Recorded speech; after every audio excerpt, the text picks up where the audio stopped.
welcome to my studio. Today we're going to show you how to make the little snowflakes using our glue gun. And there's a couple reasons that we're going to do this. I'm going to use this a lot in some of the Christmas decorations that I'm going to be working with, and I thought it would be easier if I just show you one video just on how to do this instead of trying to explain it each and every time we were doing a project. You can pick up the snowflakes from the store. The nice thing about this is, first of all, you've made them, so they're made with love, but you can pick and choose what size and color and everything else you want. So you can make them as big or as little, or you have that control and just not limited to what's in the store. So the first thing I do when making the snowflake is I go to my computer and I Google clip art for snowflakes. And you want to make the snowflake as big or as little as you want your snowflake. You want one with a little bit of detail but not a lot of detail, because there's a lot more than you think there is to that. Now there's a lot of different ways to kind of make the snowflakes out there, but I hadn't found one that worked for me, so I came up with my own. I'm going to be using glass to make my snowflake. Now most of us have glass in our craft supplies or running around. If you don't have any glass, just go to the dollar store or the thrift store and get an old frame and take that out and use the glass in that. So you have that very inexpensively at your fingertips, so it's not an expensive thing to do. Now, when I first do this, the first thing we want to do is take our vegetable spray and we want to spray a little bit onto our piece. Now you see I just barely sprayed it, and I'm just going to rub it in there with my hands. The reason you do not want very much is when you're putting the hot wax on it, it will kind of squish and slide on you if you have a lot. So we want just enough that we're going to be able to lift the wax up when we're done with that. So any type of vegetable spray, or probably even vegetable oil. Now the next thing that I do is I have my glue gun on low setting. You want to make sure that it's not on the high setting. By keeping it on the low setting, the glue is more in a little pile. When you have it on the high setting, it kind of spreads out more, so that we don't want to do that. And I tried several of these and I couldn't make them consistent by just pushing it down and pulling them, and it was very hard for me. So what I do is I take my glue gun and I push and get a dot and pull just a little bit. Push and get a dot and pull just a little bit. Push. And so you're right next to these, and you do not have a big space or a little skinny space, because if you do, they're going to break in those areas. So all I'm doing is pushing and pulling, and it gives it kind of a bubbled effect, if that's kind of the word. Now you see I laid my snowflake pattern underneath my glass. So my pattern is right there, and I'm just working on it as I go. If you do see an area that's too skinny, just simply go back and add more glue to it. Now you don't want to try to keep going over that spot in the middle, because you'll just get a big glob. So kind of work up to it and then stop. And this does take a little bit of practice. And I was trying to figure out how to have one halfway done, and I really couldn't, so we're going to go ahead and do the whole thing. Now you're going to get your little tails. We'll pull those off later, don't worry about them.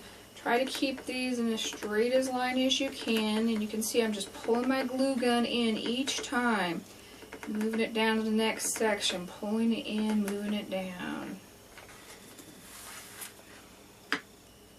And you don't even have to use all of the pattern of each one of these. In fact, I may just use the 6 on this time.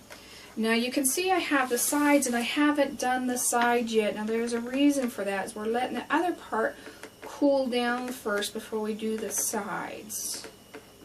And we'll start going around. We'll pick those up in just a minute.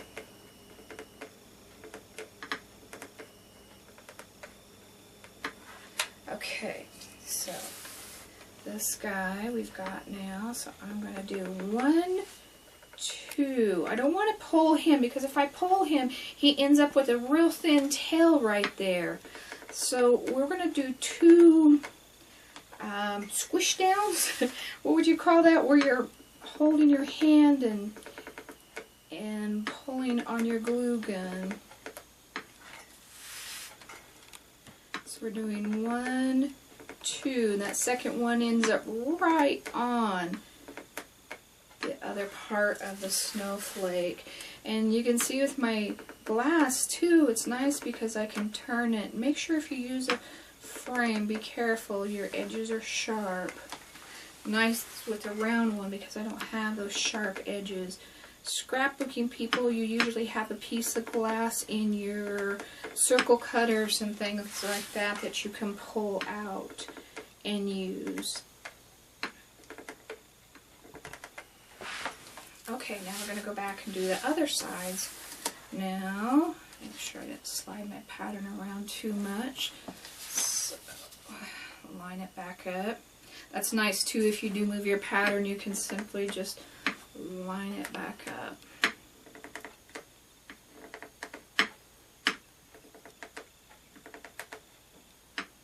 And another really nice thing about making them homemade is they're not perfect. Snowflakes usually are not perfect. There's usually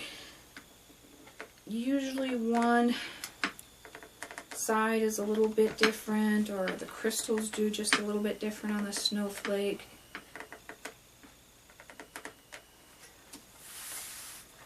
I know some of you know the story about the gallery that yelled at me that was the biggest complaint about my artwork. It was too perfect and nobody believed it was homemade. So, you don't always want to be perfect. Now, if I was going to continue with this, I would do these lines just all the way down, just like I did the first ones to complete my snowflake. But we're going to leave this one just the way it is. We made sure that we have enough in the middle, and you want to let it dry before we start to pull it off so it's nice and cool before we start. And then we're going to just start working these little edges off and pulling them up. You don't want to pull them apart. If you do pull it apart, lay it back down, glue it back together. It really doesn't show up. See this guy right here? He is too thin, which I'm really glad we had one we could show you. So we're just going to add some glue back into him. And we're going to keep working our way around. Hopefully by the time we get to him, he'll be dry.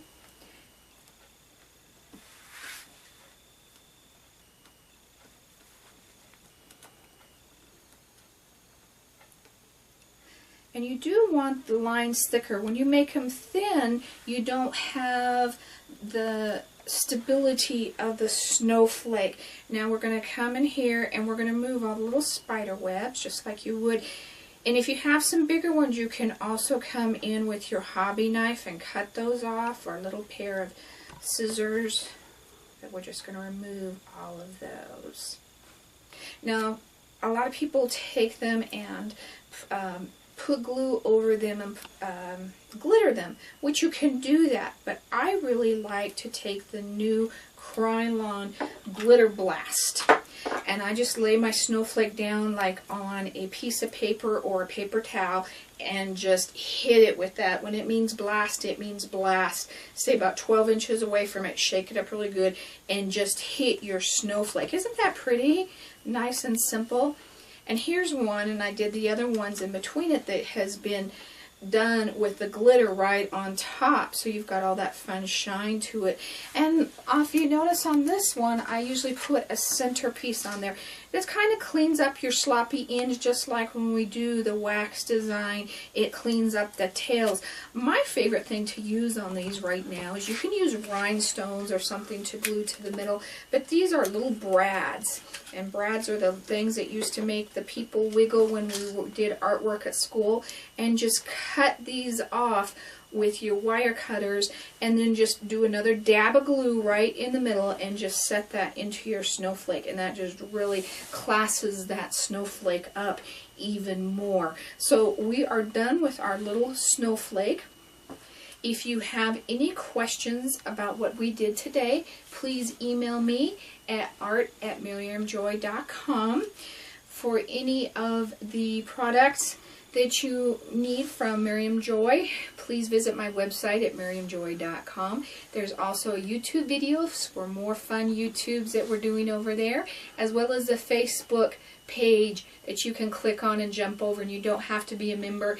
And we're doing currently Christmas 2012. We're doing the 25 days of Christmas, where we're giving something fun away every day. So thank you, and have a blessed Christmas. God bless.